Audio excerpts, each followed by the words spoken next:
Now, if we delve into skeletal systems, we'll see that there are basically three main types. So you and I, we've got bones, our skeleton, and you can't see any of them. So it's an internal skeleton or an endoskeleton. So endo is kind of within skeleton.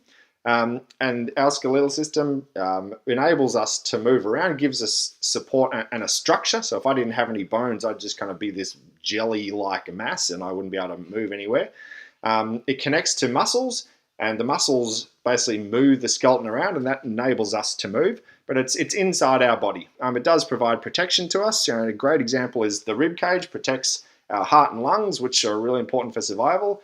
Our cranium or our skull protects our brain, again, really important for survival. So it does provide support and structure to our body, but it also does provide protection for different organs in our body, which is really important. So we've got an endoskeleton.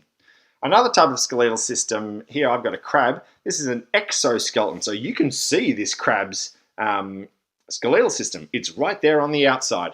So exoskeletons you find in lots of insects, crustaceans, obviously this crab, and they do the same thing. So they enable the organism to move around, but they obviously also provide a great deal of protection.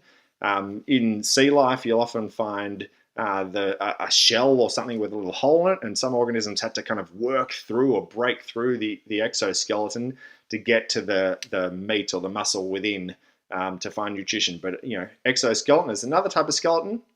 And a third type of skeleton, if we think about a worm, we can't see its skeleton, it doesn't really have one, or jellyfish, they've got what's called a hydrostatic skeleton. So worms move around, jellyfish move around, but they don't have bones to provide that kind of support to push them around. So what they do is they've got these tubes which are full of water, and they can change the pressure, I suppose, in their tube-filled, their water-filled tubes, their hydrostatic skeleton, and that is what enables them to move around.